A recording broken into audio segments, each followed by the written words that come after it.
Olá, chegamos à nossa quinta semana de aula sobre arquitetura e organização de computadores.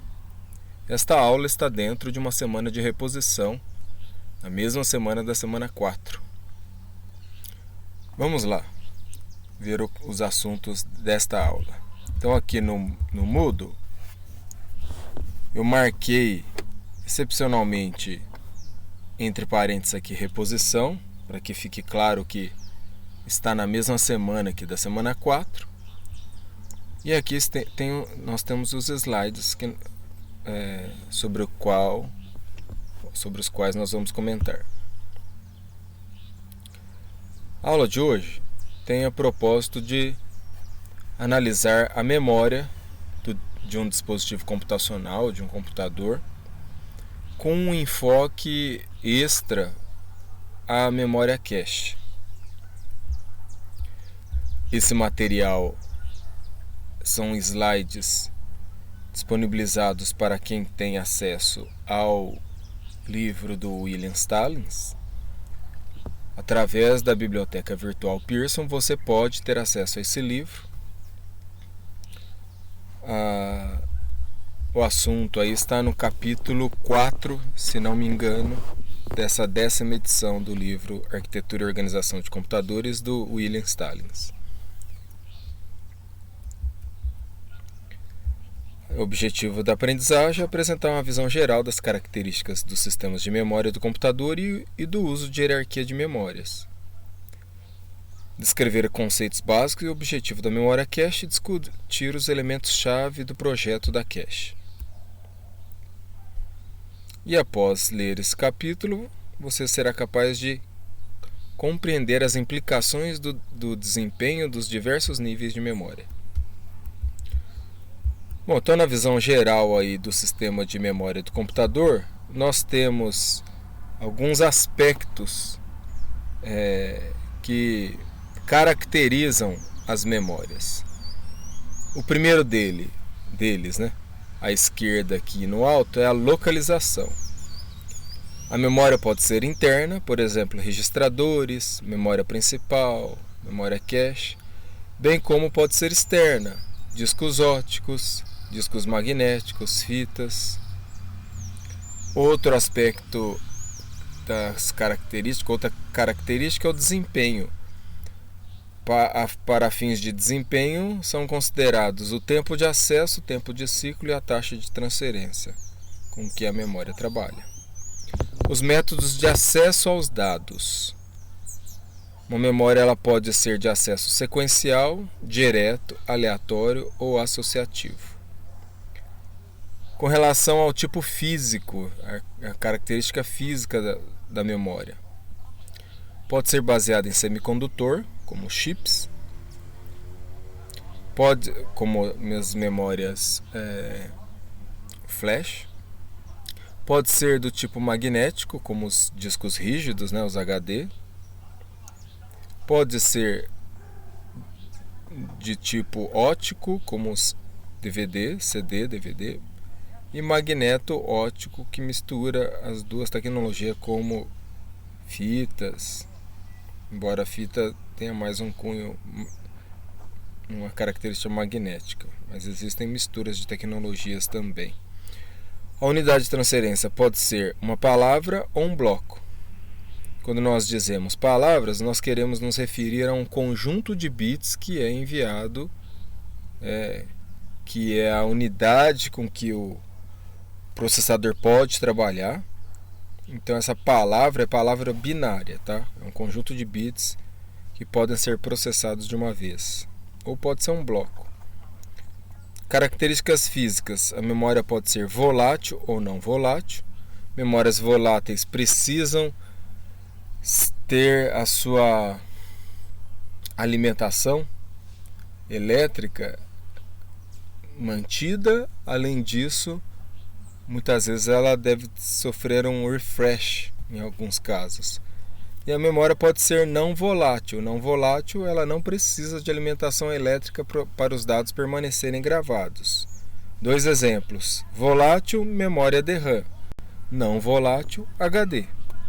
No HD, mesmo que você desligue o computador, os dados permanecem gravados no HD, né, os arquivos. E numa memória volátil, tudo que você utilizou, né, ela é memória de trabalho.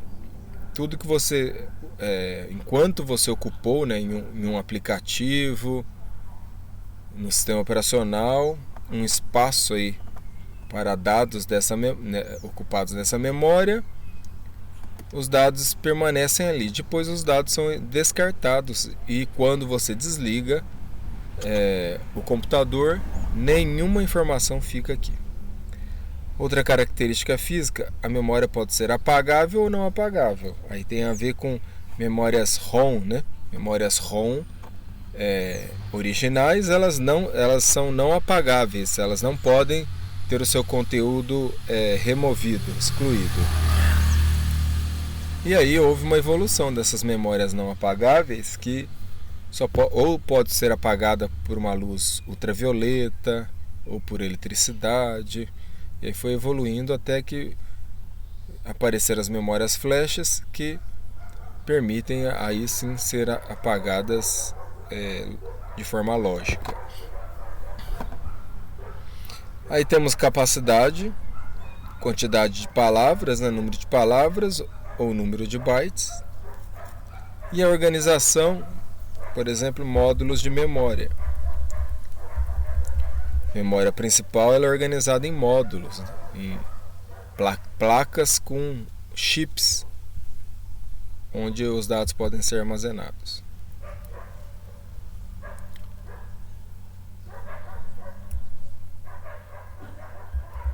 Aqui já comentamos sobre essas características. Agora vamos falar do tipo de acesso. Os métodos de acesso incluem acesso sequencial. O que é acesso sequencial? É o acesso típico de fitas. Os dados são gravados em uma sequência, em uma fita, né, cassete, estilo fita cassete, né, uma evolução dela. E para você acessar um dado em algum ponto, a fita tem que ser deslocada, né? Tem que ser rebobinada até o ponto em que a informação foi gravada. Envolve um mecanismo compartilhado de leitura e escrita, ou seja, o hardware que grava é o que lê também, que é deslocado até o local desejado, rejeitando os registros intermediários. E o tempo de acesso é variável. Acesso direto é o acesso utilizado por discos rígidos, né, por HD. Também envolve um mecanismo, né, um hardware compartilhado de leitura e escrita, né, a cabeça de leitura e gravação, né, que cada superfície de cada prato, né, do HD, né, de cada disco do HD existe, né, possui. Porém, os blocos ou registros individuais têm endereço exclusivo com base na localização física. Então, essa cabeça de leitura escrita pode acessar o dado no ponto em que ele está gravado, mas existe uma queima de tempo aí até a cabeça de leitura e gravação estar posicionada sobre a informação correta, o dado correto. O tempo de acesso é variável. E aqui tem um exemplo, né, do HD, método de acesso do HD. Então você tem a superfície de dos pratos de um dos discos, porque o HD na verdade é um conjunto de discos, 2, 3, 4 discos. Esses discos também são chamados pratos. E aqui tem a cabeça de leitura e gravação, cabeçote de leitura e gravação, presos a um braço, e esse braço se movimenta e o disco gira. Esse disco ele gira em alta rotação. Esse disco é dividido em trilhas, em círculos concêntricos, e os círculos são fragmentados em setores. E a menor unidade de informação no HD é o setor. Ele é o mínimo de informação de dado que você pode endereçar, é um setor. E aí vem o acesso aleatório, que é utilizado pela memória principal, pelas memórias DRAM. Cada local endereçável na memória tem um mecanismo de endereçamento exclusivo fisicamente interligado. O tempo de acesso a determinado local é constante, independente da sequência de acessos anteriores. O método de acesso utilizado na memória principal é o método de acesso utilizado na memória principal e em algumas tecnologias de memória cache. Então veja que a informação pode ser acessada diretamente. O tempo é fixo, né? Ele é constante. E uma evolução aí que foi empregada em algumas memórias cache é o método associativo. É um tipo de memória de acesso aleatório, né? Semelhante à ideia das memórias DRAM, que permite fazer uma comparação de um certo número de bits com uma combinação específica, fazendo isso com todas as palavras simultaneamente. Uma palavra é recuperada de acordo com parte de seu conteúdo e não de acordo com seu endereço. O tempo de acesso é constante e é o método utilizado em memórias cache.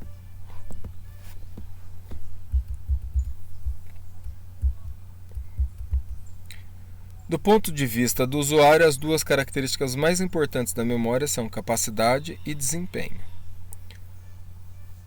Para considerar o desempenho, 3 parâmetros principais são utilizados: o tempo de acesso.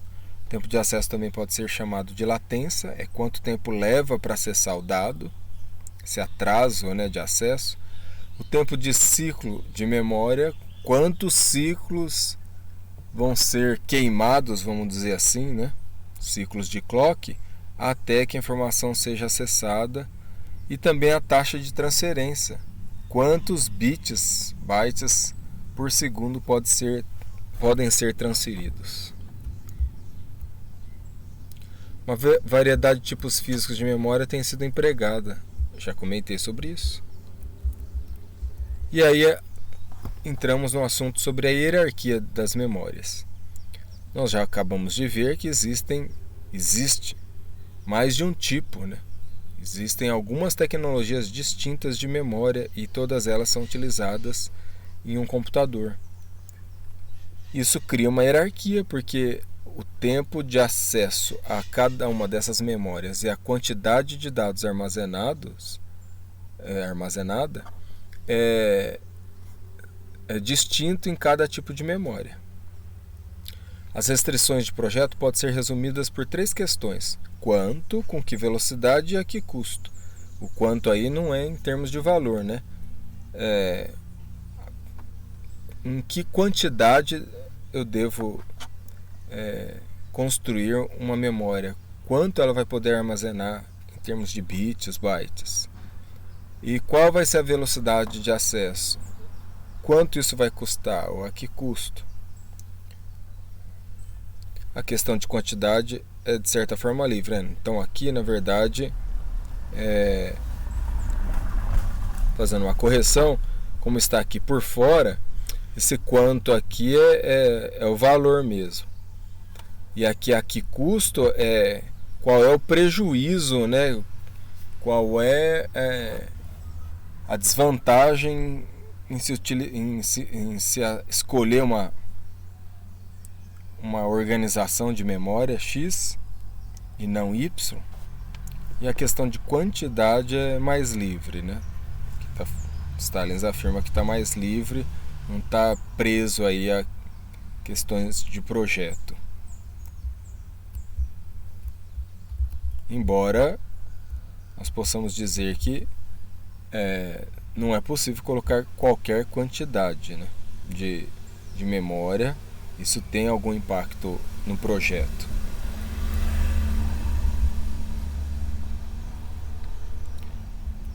Para se conseguir maior desempenho, a memória deve ser capaz de acompanhar a velocidade do processador. O custo da memória deve ser razoável em relação a outros componentes. Então aqui a que custo, né? Aliás, quanto, né? Acho que talvez a primeira pergunta, existe um problema aí nas traduções, né? Que a hora que traduz uma pergunta se confunde com outra, mas vamos considerar que tem aqui a questão do custo mesmo financeiro. Tem que ser razoável, porque ninguém vai adquirir um computador com uma memória de altíssimo custo que inviabiliza o uso daquele computador, porque o hardware só no aspecto de memória gerou um custo muito elevado e no conjunto todo às vezes não compensa esse custo tão elevado.